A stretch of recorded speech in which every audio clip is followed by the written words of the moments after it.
لله نحمده ونستعينه ونستغفره ونؤمن به ونتوكل عليه ونعوذ بالله من شرور أنفسنا ومن سيئات أعمالنا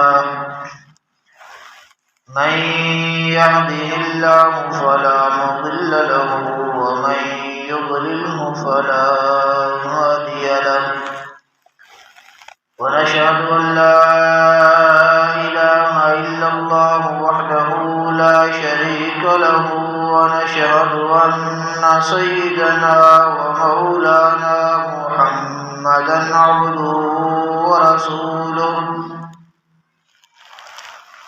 أما بعد فأعوذ بالله من الشيطان الرجيم بسم الله الرحمن الرحيم تلك الرسل فضلنا بعضهم على بعض قال الله تبارك وتعالى في مقام آخر ورفعنا لك ذكرك صدق الله العلي العظيم وصدق رسوله النبي الكريم ونحن على ذلك من الشاهدين والشاكرين والحمد لله رب العالمين اللهم صل على سيدنا محمد وعلى آل سيدنا محمد وبارك وسلم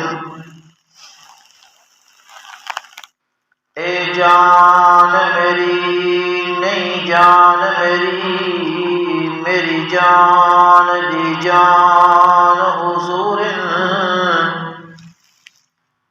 توحید دا جو مضمون اصل اس دا عنوان حضور رب ویکھیا نہیں پر سنیا ہے لوگو اللہ پاک دی پہچان حضور چنگے عمل ایمان دا جز یارو در اصل ایمان حضور واجب الاحترام قابل صد احترام محترم بھائیوں دوستوں اور بزرگوں، مسلسل کئی جمعوں سے سیرت کے حوالے سے بات چل رہی ہے اور گزشتہ 3-4 جمعوں سے اسباب محبت پر بات ہو رہی ہے کہ نبی پاک صلی اللہ علیہ وسلم کے ساتھ سب سے زیادہ محبت کیوں ہونی چاہیے۔ اسباب محبت میں محبت کا سبب ایک کمال ہے۔ کسی شخص کے اندر کوئی کمال دیکھ کر اس سے دلی الفت ہو جاتی ہے، اس سے محبت ہو جاتی ہے۔ اگر ان کمالات کی بات کی جائے تو اس میں بھی نبی پاک صلی اللہ علیہ وسلم کو جو اللہ تعالیٰ نے کمالات عطا فرمائے ہیں وہ دنیا میں اور کسی کو عطا نہیں فرمائے۔ کئی سارے کمالات نبی پاک صلی اللہ علیہ وسلم کی ذات کے ساتھ وابستہ ہیں۔ اگر حضور صلی اللہ علیہ وسلم کے جسم مبارک کے ایک ایک عضو کے کمالات کو ذکر کیا جائے تو یہ اتنی لمبی بحث ہے کہ ختم ہی نہیں ہو سکتی۔ اتنے کمالات۔ کسی نے کہا لِكُلِّ نَبِيٍّ فِي الْأَنَامِ فَضِيلَةٌ وَمَجْمُوعَتُهَا لِمُحَمَّدِ، تمام انبیاء علیہ السلام کو جو اللہ نے کمالات عطا فرمائے ہیں، اگر ان تمام کو جمع کیا جائے لِكُلِّ نَبِيٍّ فِي الْأَنَامِ فَضِيلَةٌ، جو اللہ نے تمام انبیاء علیہ السلام کو فضیلت دی، معرفت دی، حکمت دی، علم دیا، فوقیت دی، عظمت دی، رفعت دی، کمال دیا. سارے کے سارے کمالات کو اگر جمع کیا جائے وَجَمِيعَتُهَا مَجْمُوعَةٌ لِمُحَمَّدِ، ان تمام کو اگر جمع کیا جائے تو نبی پاک صلی اللہ علیہ وسلم کی ذات بابرکات اعلیٰ کمالات کے اندر وہ سارے کے سارے موجود نظر آئیں گے. آدم علیہ السلام سے لے کر سیدنا عیسیٰ روح اللہ تک جتنے انبیاء علیہ السلام گزرے ہیں ان تمام کے کمالات اللہ نے نبی پاک صلی اللہ علیہ وسلم کی ذات کو عطا فرما دی. آدم علیہ السلام کے کمالات نبی پاک صلی اللہ علیہ وسلم میں موجود، نوح علیہ السلام کے کمالات اس ہستی میں موجود، موسیٰ علیہ السلام کے کمالات یہاں پر موجود، عیسیٰ روح اللہ کے کمالات یہاں پر موجود، یوسف، یعقوب، اسحاق، ادریس، دانیال، شیش، ادریس، تمام کے کمالات یہاں پر موجود ہیں. کسی فارسی کے شاعر نے کیا خوب کہا تھا، حسن یوسف دم عیسیٰ ید بیضاداری. حسن یوسف کہ یوسف علیہ السلام کا جو حسن ہے وہ اتنا حسین اللہ نے یوسف علیہ السلام کو بنایا، اس کا کوئی مقابلہ نہیں کر سکتا. کس طرح حسین بنایا کہ مصر کی عورتوں نے دیکھا یوسف علیہ السلام کو تو انہوں نے اپنی انگلیاں کاٹ لی. لوامی زلیخۃ لو رأینا، لوامی زلیخۃ لو رأینا جبینہ، زلیخا پر ملامت کرنے والی جو تھیں انہوں نے یوسف پورے کا پورا دیکھا تھا، اپنی انگلیاں کاٹ لی تھی. اگر وہ پاک پیغمبر کا صرف چہرہ دیکھ لیتی، میرے محمد کی صرف پیشانی مبارک کو دیکھ لیتی تو پھر وہ کیا کرتی، لا اثرنا بالقطع القلوب علی الید، وہ صرف اپنی انگلیاں نہ کاٹتی بلکہ اپنے دلوں کو چیر دیتی. اتنا حسین اللہ نے بنایا. حسن یوسف دم عیسیٰ ید بیضاداری، آنچ خوباں ہم دارت تو تنہا داری، کہ جو یوسف علیہ السلام کے کمالات ہیں وہ بھی آپ کے اندر موجود ہیں، جو عیسیٰ علیہ السلام کے کمالات ہیں وہ بھی آپ کے اندر موجود ہیں، اور جتنے انبیاء کے کمالات ہیں وہ سارے کے سارے یہاں پر اس ہستی میں موجود ہیں، یہاں پر ملتے ہیں. آپ کے آنے سے پہلے سارا زمانہ خزاں کی ترجمانی کر رہا ہے. خزاں ہے، پاک پیغمبر ہے، اللہ نے اس خزاں کو بہار کے اندر تبدیل کر دیا. میرے آقا اپنی ماں کے پیٹ میں آئے، اتنے کمالات ظاہر ہوئے کہ وہ کنویں پر پانی بھرنے کے لیے جاتی ہیں، ڈور کو نیچے نہیں کرنا پڑتا، پانی خود اوپر آ کر اماں آمنہ کے پاؤں چومتا ہے. آپ علیہ السلام اماں آمنہ کے پیٹ میں آئے، وہ جب پہر نکلتی ہیں آسمان کے ستارے ان کو کہتے ہیں آخری نبی کی ماں تجھے سلام ہو. اتنے کمالات ظاہر ہوئے، جب پیٹ کے اندر آئے بہر نکلتی ہیں، پورا علاقہ خوشبو سے معطر ہو جاتا ہے. اور یہاں پر بس نہیں، زمین پر بیٹھتے ہیں، انگلی کا اشارہ کرتے ہیں، چاند دو ٹکڑوں میں تقسیم ہو جاتا ہے. بیمار بکری کی پشت پر ہاتھ رکھتے ہیں، اس کو شفا مل جاتی ہے. اونٹنی کے اوپر سوار ہوتے ہیں، اس کی رفتار بڑھ جاتی ہے. یہاں پر بس نہیں، بلکہ جو ذرہ پاک پیغمبر کے قدموں سے لگا، اتنے کمالات کی وجہ سے اللہ نے اس کو آسمان کا ستارہ بنا دیا. اور جو بے بد نصیب لگا، اللہ نے اس کو دنیا کا امام بنا دیا. عرب کے بدو آئے، اللہ نے کائنات کو ان کو رہبر اور رہنما اور پیشوا بنا دیا. اور پھر اللہ نے کیا کیا، کالے رنگ کا بلال پاک پیغمبر کے قدموں سے لگا. اتنے کمالات میرے پیغمبر کے، کالے رنگ کا بلال آیا، پاک پیغمبر کی غلامی اختیار کی. وہ بلال چلتا زمین پر ہے، اس کی جوتیوں کا کھٹکا عرش بری پر سنائی دیتا ہے. کمالات کو دیکھ کر کبھی محبت ہو جاتی ہے. اگر کمالات کو دیکھا جائے، کمالات کی بات ہو، پھر بھی نبی پاک صلی اللہ علیہ وسلم کا کوئی ثانی نہیں ہے. تو کمالات کی وجہ سے محبت ہو، تب بھی سب سے زیادہ محبت نبی پاک صلی اللہ علیہ وسلم سے ہونی چاہیے.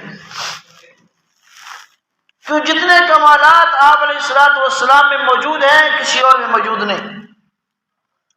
حضرت علی رضی اللہ تعالیٰ عنہ کی گود میں نبی پاک صلی اللہ علیہ وسلم سر مبارک رکھ کے سوئے ہیں، عصر کی نماز کا وقت ہے، حضرت علی نے نماز پڑھنی ہے، اللہ کے پیغمبر کا سر مبارک حضرت علی کی گود میں ہے، تشریف فرما رہے ہیں، سو رہے ہیں اللہ کے پاک پیغمبر، جب سو رہے ہیں حضرت علی کی نماز کا وقت نکل رہا ہے لیکن خاموش ہیں، بولتے نہیں، سورج غروب ہو گیا، سورج جب غروب ہو رہا ہے اللہ کے پیغمبر کی آنکھ کھلی اور پوچھا علی پریشان کیوں ہو؟ کہا یا رسول اللہ نماز پڑھنی تھی عصر کی، سورج غروب ہو رہا ہے، اب کیا کروں؟ ہمارا علی پریشان کیوں ہو؟ اللہ نے تو مجھے کہا تھا نا وَلَسَوْفَ يُعْطِيكَ رَبُّكَ فَتَرْضَىٰ، میرے پیغمبر میں تجھے اتنے کمالات دوں گا تو راضی ہو جائے گا۔ اللہ کے پیغمبر نے فرمایا علی پریشان نہ ہو۔ پاک پیغمبر نے انگلی کا یوں اشارہ کیا، سورج پیچھے ہٹتا آیا، پیچھے ہٹتا آیا، پیچھے ہٹتا آیا۔ حضرت علی نے کہا یا رسول اللہ بس اب عصر کا وقت ہے، اب سورج پیچھے آیا۔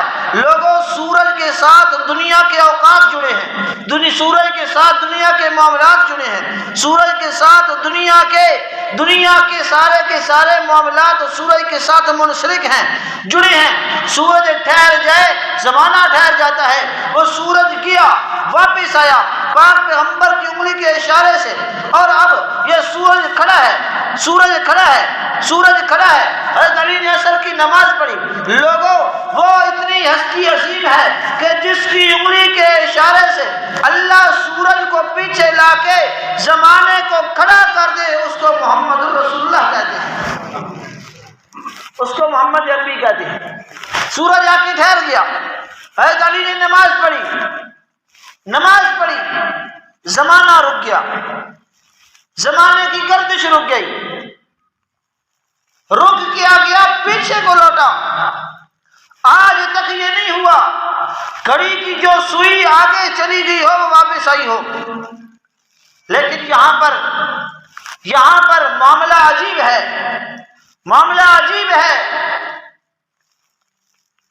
کہ اتنا پیچھے آئی سوئی، مغرب کا وقت داخل ہو چکا ہے، اس کو واپس لا کے عصر کا شروع ہو چکا ہے،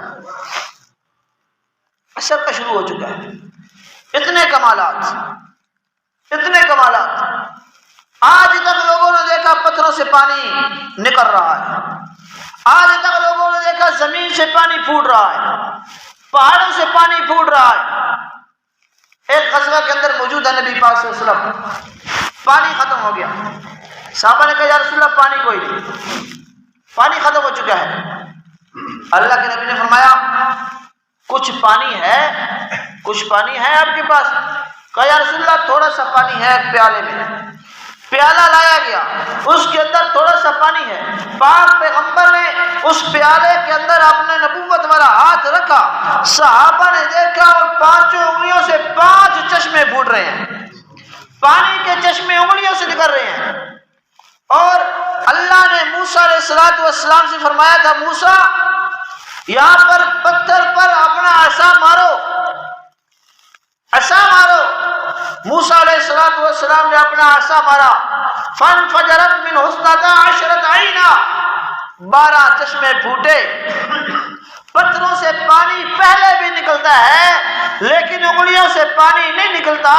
یہاں پر معاملہ الگ ہے، اللہ نے بتانا تھا کہ موسیٰ علیہ السلام کا مقام اور ہے، محمد عربی کا مقام اور ہے، پاک پیغمبر کے صحابہ کی تعداد بھی 1,24,000 ہے، انبیاء کی تعداد بھی 1,24,000 ہے کم و بیش، لیکن ان تمام انبیاء کے اوصاف کو اگر سمیٹ کر رکھا جائے محمد الرسول اللہ کی ذات بنتی ہے۔ اگر محمد عربی کے کمالات کو بکھیرا جائے 1,24,000 انبیاء کی جماعت بنتی ہے۔ اتنے کمالات، اگر کمالات کی وجہ سے محبت ہو کسی سے تو سب سے زیادہ نبی پاک صلی اللہ علیہ وسلم کی ذات گرامی ہے جس سے سب سے زیادہ محبت ہونی چاہیے۔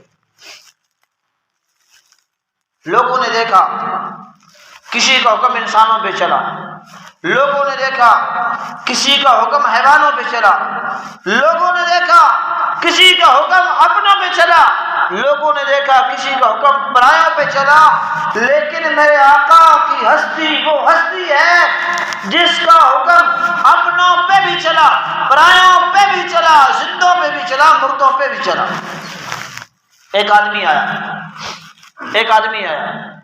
مردہ کو ہے اس کے پاس، مردہ کو لے کے آیا اور یوں پھینکی گو، کہتا ہے اگر یہ گو کلمہ پڑھے، آپ کی نبوت کی گواہی دے، میں آپ پر ایمان لے کے آؤں گا۔ نبی پاک صلی اللہ علیہ وسلم نے فرمایا اچھا؟ کہتا ہے ہاں۔ حضور علیہ السلام نے پوچھا، گو کو مخاطب کیا، یا زب، اے گو بتا میں کون ہوں؟ پہلے پوچھا تیرا رب کون ہے؟ اس نے کہا ربی اللہ، میرا رب اللہ ہے۔ حضور علیہ السلام نے پوچھا میں کون ہوں؟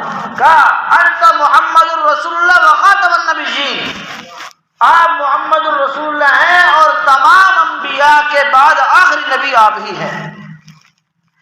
گو نے گواہی دی، مردہ، اب یہ تو روح نکل گئی تھی، اس کو واپس لانا،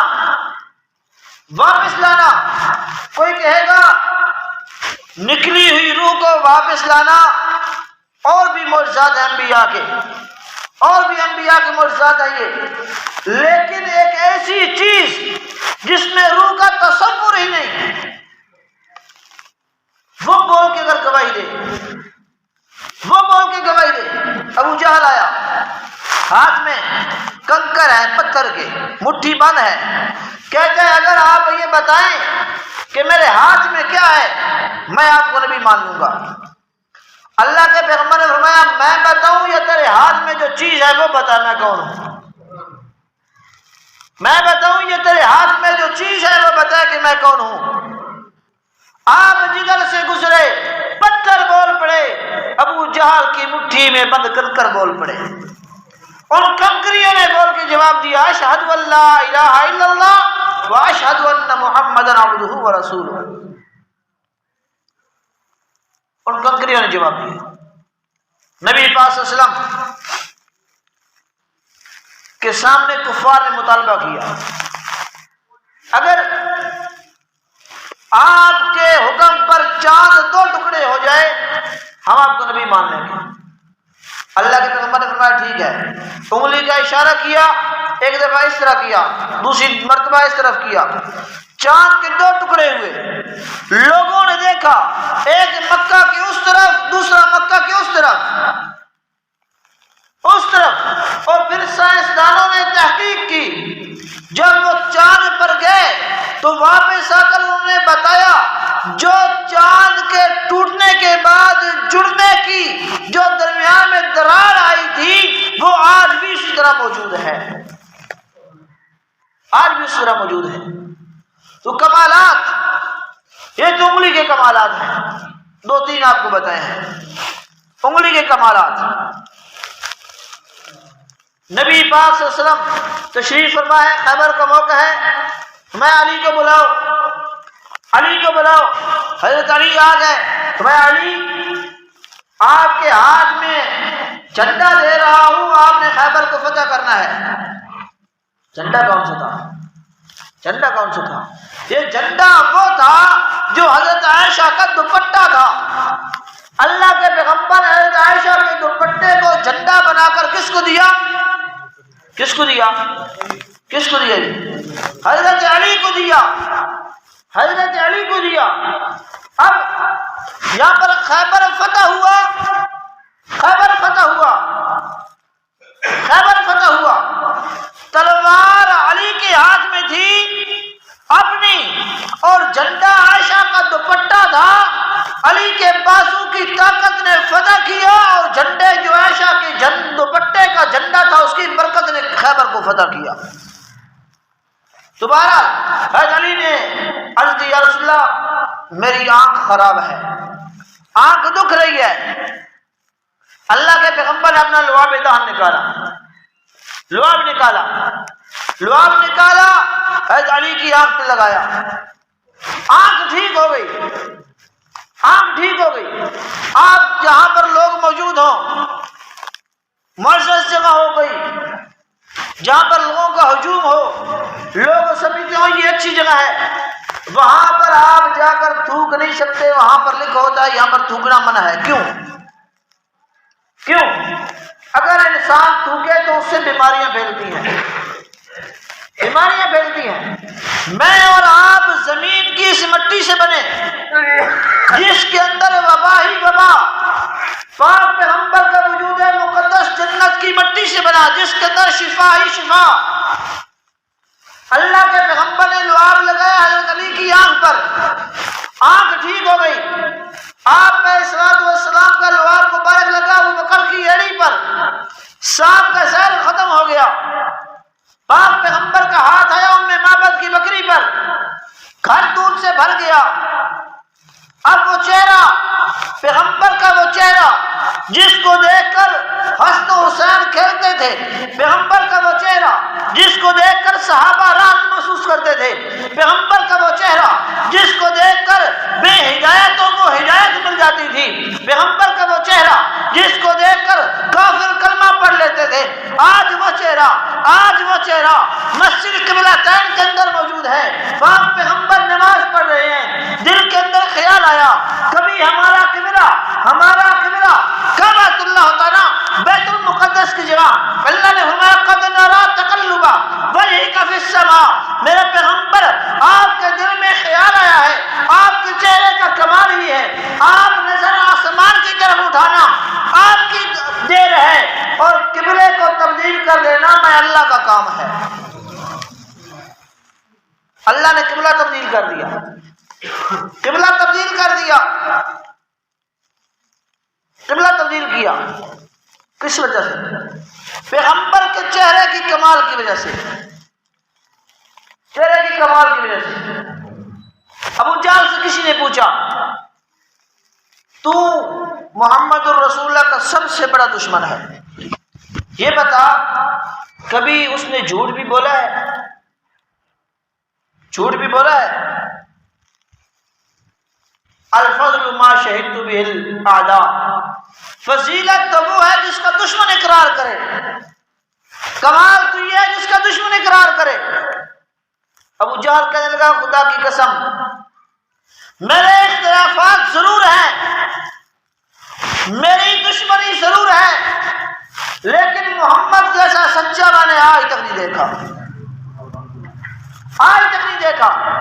اس کے کمالات تو دیکھو، اس کے احسانات تو دیکھو، اس کے مرتبے عظمت اور رفعت کو تو دیکھو۔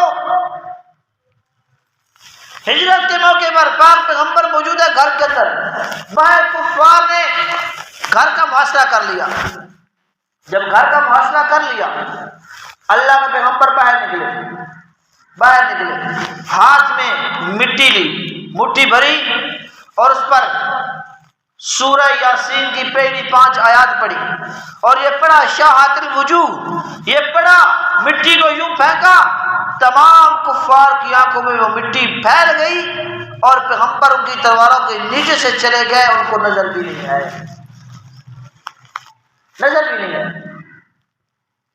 کمالات اللہ نے آدم علیہ السلام کو بھیجا، دین کی تکمیل نہیں کی۔ اللہ نے نوح علیہ السلام کو بھیجا، دین کی تکمیل نہیں کی۔ اس کی دلیل یہ ہے اگر تکمیل ہو جاتی، مقصد پورا ہو جاتا، اللہ نوح علیہ السلام کو نبی بنا کے نہ بھیجتا۔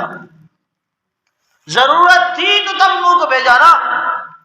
نوح علیہ السلام نے سارے 900 سال تک تبلیغ کی، کام کیا، اللہ کی توحید کا پرچم لہرایا، لیکن پھر بھی ضرورت باقی رہی۔ اللہ نے حضرت یعقوب، یوسف، ادریس، یحییٰ، یعقوب، ابراہیم، اسماعیل، ان تمام انبیاء کو بھیجا، عیسیٰ علیہ السلام کو بھیجا۔ جب عیسیٰ علیہ السلام آئے، عیسیٰ علیہ السلام نے آ کر خبر دی اب میرے بعد صرف ایک آئے گا، ایک آئے گا۔ کیوں؟ اب تک کام تھا 1,24,000 کا، وہ مکمل ہو چکا، اب صرف ایک کی ضرورت ہے۔ اور جب وہ ایک آیا تو اللہ نے فرمایا الیوم اکملت لکم دینکم واتممت علیکم نعمتی ورضیت لکم الاسلام دینا۔ میرے پیغمبر آدم سے لے کر عیسیٰ روح اللہ تک سب نے دین کا پرچار کیا، سب نے دین کا بول بالا کیا اپنی وسعت کے مطابق، لیکن میرا پیغمبر تیری ذات کا کمال یہ ہے کہ میں نے دین کی تکمیل تیری ذات پر کر دی ہے۔ کمالات کی بات ہے۔ عائشہ گھر میں موجود ہے، سوئی گم ہو گئی، سوئی گم ہو گئی۔ پاک پیغمبر آئے، کمرے کے اندر داخل ہونے لگے، آدھا پاؤں اندر ہے آدھا باہر ہے۔ پوچھا عائشہ کیا کر رہی ہے؟ کہ یا رسول اللہ سوئی گم ہو گئی، اندر اندھیرا ہے، تلاش کر رہی ہوں، مل نہیں رہی۔ پاک پیغمبر مسکرائے، دانتوں سے روشنی نکلی، پورا کمرہ جگمگا گیا، روشن ہو گیا، کمرہ روشن ہو گیا۔ اب لوگوں، اب ایک فکر کی بات کرنے لگا ہوں، فکر کی بات کرنے لگا ہوں۔ اللہ کے پیغمبر عائشہ کے کمرے میں آئے، اللہ کے پیغمبر کا پاؤں مبارک عائشہ کے کمرے میں آیا، اندھیرا کمرہ روشن ہو گیا۔ اگر پیغمبر کی ذات تیرے میرے دل میں آ جائے، کیا ہمارے مردہ دل روشن نہیں ہو جائیں گے؟ پیغمبر کی سنت دل میں آ جائے، کیا تیرے میرے دل روشن نہیں ہو جائیں گے؟ روشن نہیں ہو جائیں گے؟ لیکن کیا وجہ ہے؟ کیا وجہ ہے؟ اتنا کچھ پڑھنے کے باوجود، اتنا کچھ معلومات ہونے کے باوجود، اتنا کچھ سننے کے باوجود، پھر بھی ہمارے دل کے اندر وہ محبت کی چنگاری کیوں نہیں اٹھ رہی؟ پیغمبر کی محبت کیوں نہیں دل کے اندر جاگ رہی؟ کیوں نہیں جاگتی محبت؟ ایک کالج ہے، پنجاب کالج، پنجاب کالج ہے، پاکستان کے اندر ہے۔ دوسرا بھی پاکستان کے اندر کیڈٹ کالج ہے۔ اب کیڈٹ کالج کے اندر پڑھنے والا پنجاب کالج کی وردی پہن کر جائے تو جو چوکی دار دروازے پر کھڑا ہے وہ اس کو اندر جانے دے گا؟ حالانکہ پتہ ہے اسٹوڈنٹ اس کالج کا ہے، کیڈٹ کالج کا اسٹوڈنٹ ہے، اگرچہ وردی پنجاب کالج کی پہن کے آ گیا ہے، چوکی دار جانتا بھی ہے، وہ کیا کرے گا؟ روک لے گا، دروازے پر روک لے گا۔ پرنسپل آ کے نہیں، اس کا استاد نہیں، بلکہ سب سے نچلے عہدے پر کھڑا ہونے والا شخص چوکی دار اس کو روکے گا، اندر نہیں جا سکتے۔ مجھے بتاؤ، دل کے اوپر ہاتھ رکھ کے قیامت والا دن اگر وہاں پر فرشتوں نے جانے سے روک لیا حوض کوثر پر، تم نہیں جان سکتے، تمہارے جو چہرے کے اوپر جو نشانی ہے وہ محمدی ہے ہی نہیں، تمہارا جو لباس ہے، تمہاری وردی محمدی نہیں، تم کوثر پر نہیں جا سکتے۔ بتاؤ پھر وہاں پر کوئی اور جانے کا راستہ ہے؟ کیا کرو گے؟ کیا کریں گے؟ اے بھائی کیا کریں گے؟ وہ اتنا حسین پیغمبر، وہ اتنا اعلیٰ پیغمبر، اتنا اولا پیغمبر، اتنا بالا پیغمبر کہ کونین کی تخلیق کا آقا تو سبب ہے، اسلام کا مفہوم تیرے در کا ادب ہے، طٰہٰ سے عیاں ہے تیرے سیرت کا قصیدہ، یاسین تو قرآن میں تیرا نام و لقب ہے، والفجر کا مطلب تیرے چہرے کی تلاوت، واللیل تو آقا تیری زلفوں کا لقب ہے۔ اتنا حسین پیغمبر، ہم نے اس کے طریقے کو چھوڑ دیا۔ اتنا حسین پیغمبر، ہم نے محبت کا دعویٰ کرنے کے باوجود اس کے چہرے کو بھلا دیا۔ ہم نے اس پیغمبر کے ساتھ محبت کا دعویٰ کرنے کے باوجود اپنے رہن سہن کے طریقوں کو بدل دیا، انگریز جیسا لباس اپنایا، انگریز جیسے بال کٹوائے، انگریز جیسا چہرہ اپنایا، کیڈٹ کالج کی وردی پہن کر پنجاب کالج میں نہیں جا سکتا، واپس کیڈٹ کالج میں بھیجتے ہیں، پنجاب کالج کی وردی پہن کر کیڈٹ کالج میں نہیں جا سکتا، واپس پنجاب کالج میں بھیجتے ہیں۔ کہیں ایسا نہ ہو قیامت والے دن چہرہ انگریز کا لے کر اگرچہ محمد عربی کا کلمہ پڑھتے ہوئے بھی جائیں، چہرہ انگریز کا ہو، فرشتے پکڑ کر انگریز کے ساتھ ناشر کر دیں، اس کی ٹولی میں شمار کر دیں۔ ہم نے اپنے بچوں کا نام رکھا تب بھی فلمی اداکاروں کے نام پر، ہم نے اپنے گھر کا نظام چلایا تب بھی غیر مسلموں کے طریقے پر، ہم نے رات کو سونے لگے تب بھی محمد کی سنت کو نہیں دیکھا۔ یاد رکھو، کما تعیشون تموتون کما تموتون تبعثون، جیسے زندگی گزارو گے ایسی موت آئے گی، جیسی موت آئے گی ایسا اللہ تعالیٰ قیامت والے دن حشر کرے گا۔ اگر زندگی محمدی گزاری موت بھی محمدی آئے گی، اگر زندگی انگریزی گزاری پھر موت بھی انگریزی طریقے کے مطابق آئے گی، اور پھر جو حشر ہوگا وہ جیسی زندگی گزاری ہوگی ایسا ہی پھر حشر بھی ہوگا، ایسا ہی پھر معاملہ بھی ہوگا، ایسا ہی معاملہ بھی ہوگا۔ صحابہ کی جماعت کو دیکھو، ایک صحابی نبی پاک صلی اللہ علیہ وسلم کے پاس موجود ہیں اور عرض کی، یا رسول اللہ میں آج کوئی انہونی دیکھنا چاہتا ہوں۔ نبی پاک صلی اللہ علیہ وسلم نے فرمایا اچھا میں جاؤ، وہ جو سامنے درخت کھڑا ہے نا اس کو کہو نبی آخر الزمان تجھے سلام کرتے ہیں، تجھے سلام کرتے ہیں اور یہ حکم فرما رہے ہیں کہ چل کے میرے پاس آؤ۔ وہ صحابی گئے، جا کر درخت کو سلام کیا اور یہ پیغام دیا، پاک پیغمبر ارشاد فرما رہے ہیں چل کے میرے پاس آ۔ درخت اپنی جگہ سے چلا، پیغمبر کے پاس آیا، وہاں پر سجدہ کیا، واپس چلا گیا۔ لوگوں، جس کے حکم پر درخت اپنی جگہ چھوڑ دیتا ہے، جس کے اشارے پر پتھروں کو زبان مل جاتی ہے، جس کے اشارے پر پتھروں کو کلام کی اجازت مل جاتی ہے، جس کے حکم پر بیماروں کو شفا مل جاتی ہے، جس کے اشارے پر کائنات کا نظام رک جاتا ہے، جس کی انگلی کے اشارے پر چاند کا ٹکڑا میں تقسیم ہو جاتا ہے، جس کی لعاب کی برکت سے ایڑی کا سیر ختم ہو جاتا ہے، سانپ کا سیر ختم ہو جاتا ہے، اگر قیامت والے دن اس پیغمبر نے سینے سے نہ لگایا، بتاؤ کوئی دوسرا سنبھالنے والا نظر آئے گا؟ کوئی نظر نہیں آئے گا، کوئی نہیں آئے گا۔